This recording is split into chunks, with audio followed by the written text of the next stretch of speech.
Hello everyone, my name is Wayne. And I'm Rebecca. And we are your Bourbon Journey. So during the week of the Kentucky Bourbon Festival, with all the madness and insanity that goes with it, we decided to head to Maker's Mark for an evening event to look at the Cholula glass, or Cholula, or whatever it is, or Chihuly. So we decided to stop by Lux Row because there were a couple of things that the Penelope selections were offering that day. Yeah, it was the first day of the release of the 4 2025 special editions. We decided to stop in because they're the parent company of Penelope. I don't know if everybody knows that. Walked in, and of course it was behind the register. They had these 2 bottles, of which my wife got very excited and thrilled, and I was like, cool. And so Rebecca, why don't you go ahead and tell us some information about each of these bottles that we're going to try today. Yeah, and I will just say that there were 4 available, and these are the only 2 that remained when we got there because it was after 4 o'clock. But these were the 2 that I had as my top priority list. So I'm going to start out with talking about the first one, and then we'll do a tasting of that, and then we'll go to the second one. Sounds good. So this first one is the Penelope Private Select of 2025. It is a blend of straight bourbon whiskey. The company is Luxco. The distillery is undisclosed, often because the other partner company is Ross and Squibb, but that was not really noted here. It's a blend, so we're not sure. But we do know that the mash bill is 74% corn, 20% rye, 1% wheat, and 5% malted barley. So technically it is a 4-grain. It has been aged 10 years. The proof is 106.8. It was released on September 5th. That's the same day we purchased it at Lux Row Distillery in Bardstown, Kentucky for $99.99. So we got it at MSRP that day. It was worth the stop. I was pretty excited about it. This one is the Select, and it is a blend of bourbon whiskeys. So let's check her out.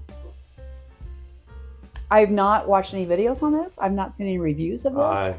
I'm like Sergeant Schultz. I know nothing. Because it's been about almost a month since we returned from the Bourbon Festival. So we still have a bunch of bottles down there to talk about. Yeah, so we're getting to these now. So, it's got a really good nose.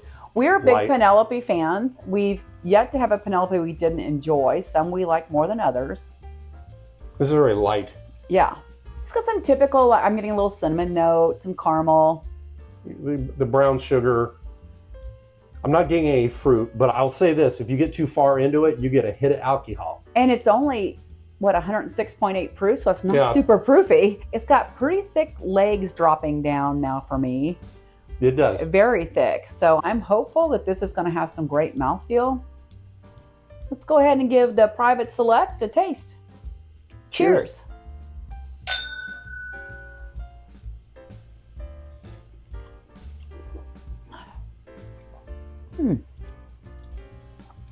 It's a little dry in the front. There's some cinnamon in the front. I think it tastes quite a bit like it smells. Yes. So if you're someone who likes the smell to give you a clue about what's coming, I tend to be like that. Sometimes it builds and shifts a little bit, which is okay too if it's giving me lots of layers. This one is tasting quite a bit like the nose did. I got cinnamon. I'm getting some caramel notes. I feel like it might be drinking a little proofier than 106.8. I would agree. I would say 110, 115. I would say that because I almost coughed a little bit in the process of it, and I was not expecting it based on the nose, even though I got alcohol in the nose. I wasn't expecting it to be that high. Well, I'm just fascinated by what they did with the mash bill. I love a 4-grain, but I guess it's a legal 4-grain, but 1% wheat, it's really small. So I'm not sure I'm getting any wheat notes. Maybe it was just to soften it up a little bit. I'm not sure, but I think that's a really fascinating way to go with that. 1% almost sounds like an accident. I mean, it's like maybe they just wanted to call it a 4-grain. Yeah. And that makes it legally a 4-grain. I am getting, now on the nose, I'm getting a little bit of cherry. If I don't get my nose too close, because it does have a lot of alcohol coming off of it. So if you keep it a little further away, I'm getting cherry on the nose. Let me see if I get on the palate. I think there is a dark fruit in there. Yeah, normally I don't get it. It's a dark cherry, I would say. It's not like a bright light cherry. The other day we were drinking something and it's like I felt like I had juicy cherries in my mouth, and that's not that. Bing. It's not that. No. But this is a 10-year-old, so it's got some age on it. Mm-hmm. So I am getting some barrel notes too. Some barrel notes are coming forward, and I think that's pretty interesting. It's more like toasty notes, char notes.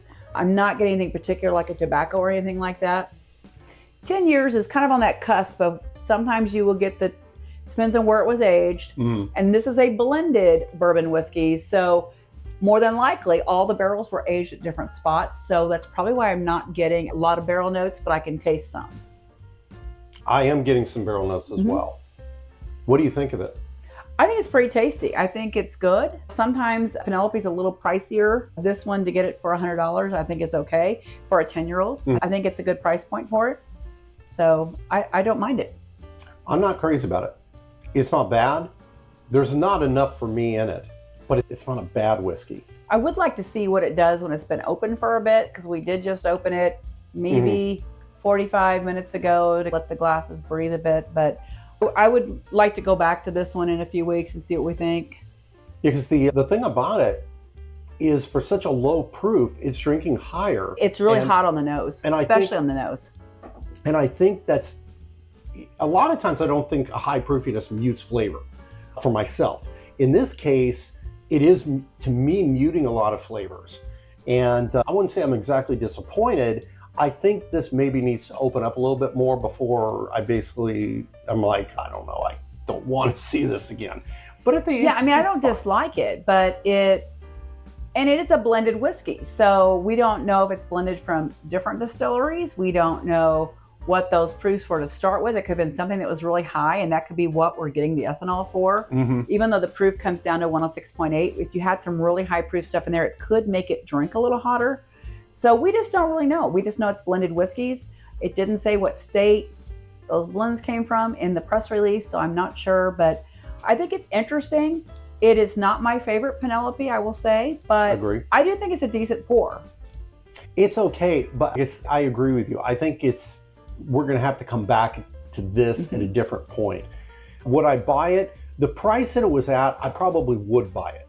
If it were above $100, I probably wouldn't do it. But for the price it was at, yeah, I'd pull the trigger. Well, let's go ahead and I will share a little bit about the Estate Reserve this year's. We loved last year's, so that's a pretty high bar for us because we thought last year's Estate Reserve was amazing. So let me tell you a little bit about this year's. So the Penelope Founders Reserve for 2025 is a Kentucky Straight Bourbon Whiskey. The company is Luxco. Again, the distillery is undisclosed, but normally their distillate comes from Ross & Squibb or MGP. So this is not from there, or it wouldn't be a Kentucky Straight Bourbon Whiskey. The mash bill on this one is 78% corn, 10% rye, and 12% malted barley. So it actually has more barley than rye. This was aged 13 years. Its proof is 121.4. It was in a char 3 heavily toasted barrel. And I'm just going to say, we thought the price was going to be about $200, but when I checked my receipt, we paid $89.99 for this at Luxor Distillery on September 5th.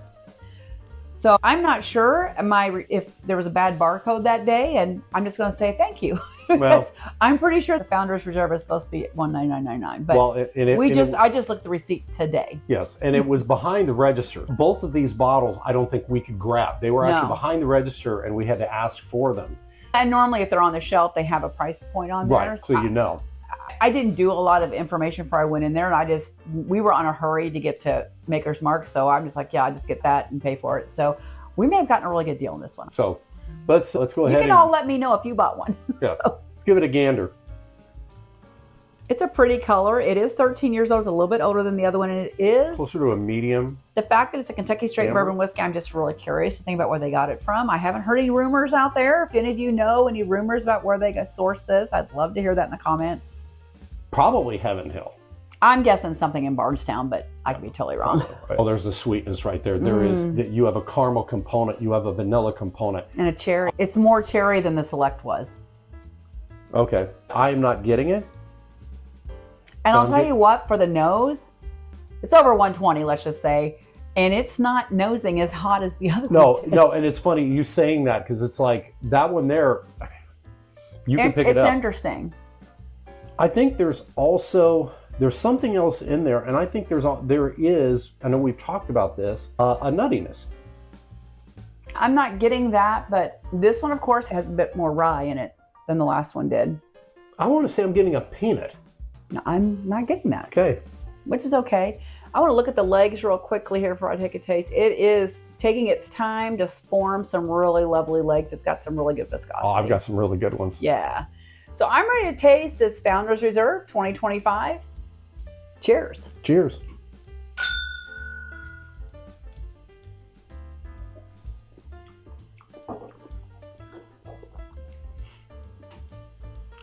Okay, well, that's interesting. There definitely is cherry. Mm-hmm. The proof does come through. The proof that was missing on the nose comes through on the taste. But it's not hot. But it's still not as hot as this guy was. I'm getting a coffee. Well, you're going to giggle because now I'm getting a nuttiness. I did not get it on the nose, but I'm getting it on the palate. Mm-hmm. And it's 13 years old, so that's starting to get up in the double digits a little bit, which brings some other notes. The cherry is still there for me. I might be feeling, you get coffee, I'm feeling like a little bit of dark chocolate with it.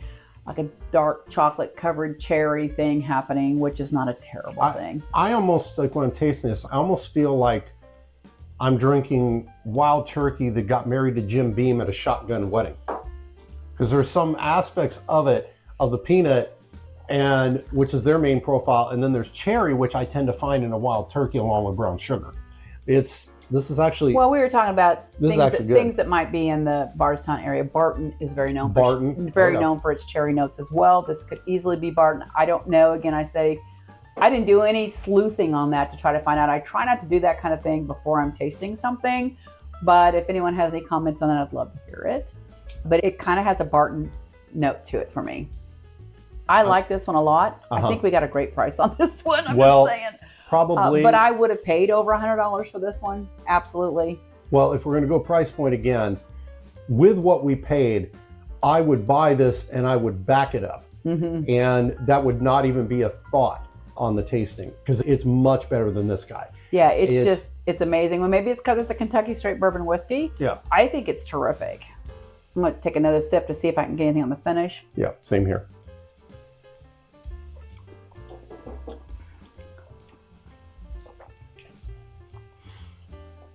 I do think the nose matches the palate very nicely. Mm. I'm not finding it hot, interestingly. It's warm and pleasant going down. Yeah. I'm not getting any specific flavors in the back. Mm-hmm. I'm getting a little coffee in the back. I'm getting a warm, pleasant feeling going down. No pepper or things like that, but it's very good. On the finish specifically, it is, again, very pleasant, like Wayne said. Mm-hmm. I'm getting little hints of tobacco, just your basic tobacco. It's not like a pipe tobacco or anything like that. It's not floral in any way or super sweet, but in with that char, I'm feeling hints of tobacco in there, which we enjoy. So I don't have a problem with that. Some people would be turned off by that. I'm not turned off by that. I actually find it quite enjoyable. I'm kind of bummed because I'm not, and that's normally something I find and I get really excited. I might in the future as this opens up, but I'll tell you right now, if this didn't open up and this just remained what we're having right now, I would be very happy. Absolutely. And I would, like I said, even if this bottle is $199, I would buy it. I'd have to think about the price of backing it up, but we often don't back up $200 bottles. Yeah. Sometimes we do. Now, going back to that, I would probably, if we walked in again and we tasted both of these, I probably would be tempted to buy two of these and maybe not get this one. Because I'd be thinking, which one am I going to hit? And which one is probably going to sit there for a while on my shelf? And I probably would go with this guy because the profile's really good. Yeah, I mean, if the MSRP were what I researched they were supposed to be, I may have still wanted to get the Select because it shows the differences between the age and blended versus single barrel. And proof is very different. So it is a contrast. I will agree with And that. so not having really studied them prior to purchasing them, I probably would have wanted to try them both to do the comparison. Yes. It's not like we recently reviewed the Hardin Creek and it was $150. They wanted us to try all three. That's a bigger buy-in. This, it is. to get this one for $100 and this one for, if it would have been $200, that would have been $300 for the two of them. I probably would have been okay with that. But I probably would have gotten both of them just because I would be looking for the comparison, the differences in the notes. And it does validate that we really do prefer barrel strength, cask strength, whatever, single barrels. We really do have a tendency to like that. We know they're not always the same, but we love the purity of having what comes right out of the barrel. And myself, I will just say this, because my gut is probably this guy has some Tennessee in it. And there's a few places in Tennessee that I like, but there's a lot of, it's not my profile. It's not what I particularly care for. My gut is probably there's some Tennessee in that. I'm guessing it's Indiana and Kentucky. Really? Mm-hmm. I'm believing it has some Ross and Squibb in there, and then it has maybe even some Barton, because we had some cherry notes. We had some similar notes. They just weren't as dominant because it was a blended. So I'm thinking it might be Indiana and Kentucky. But again, if y'all know, let me know, because I would love to hear it in the comments. Since I wasn't crazy about it, I prefer to think it's Tennessee, but that's fine. Look, I don't care. I'm just a guy that drinks this stuff and tries to get the most I can out of it to encourage you out there to either buy it or not.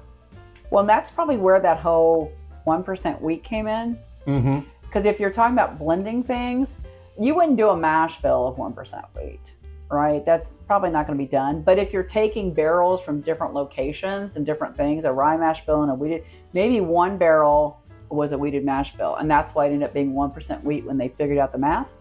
I don't know. I just keep thinking about that 1% because it makes me a little crazy. Just saying. It's like they dumped 170 barrels, and it was like, then here's one wheated. There's one wheated. No, don't do that. Oh, it's too late. Well, now we got a 4 grain. Yay! But I love Penelope. A pro tip here: if you're in Bardstown, always stop into Lux Row Distillery. First of all, they do some great stuff themselves, but they always have a focused shelf on Penelope because it is their sister company. I mean, Luxco owns both Lux Row and Penelope, so they have shelf space there. They also have shelf space for Limestone Branch, which is also a sister company. So if you're in Bardstown, you can hit up 3 brands at one time by walking into Lux Row Distillery. And it's a lovely location. It is. Pretty good gift shop. And one other shout out I'll give to them is they have a small area where you can do tastings. You can try samples, but it's also a bar. And the couple times that we've gotten cocktails, I think a couple times we did it on tours, they were pretty good. Yeah. And you don't expect when it's like a little small makeshift thing that you're going to get much. But both times we've had drinks there, they have been really solid. So they really, I think, pay attention to putting out a quality product in every way. Never been disappointed with Lux Row at all. And it's a beautiful property. Yeah, it's lovely. And it's just right there. You can't hardly miss it. So I'm going to lift up my glass. Cheers to all of you out there. Hope you like what we do. And if you do, hit the subscribe button, and always remember to drink responsibly. Today, remember to drink Penelope, because they do make some outstanding stuff there. Absolutely. Cheers.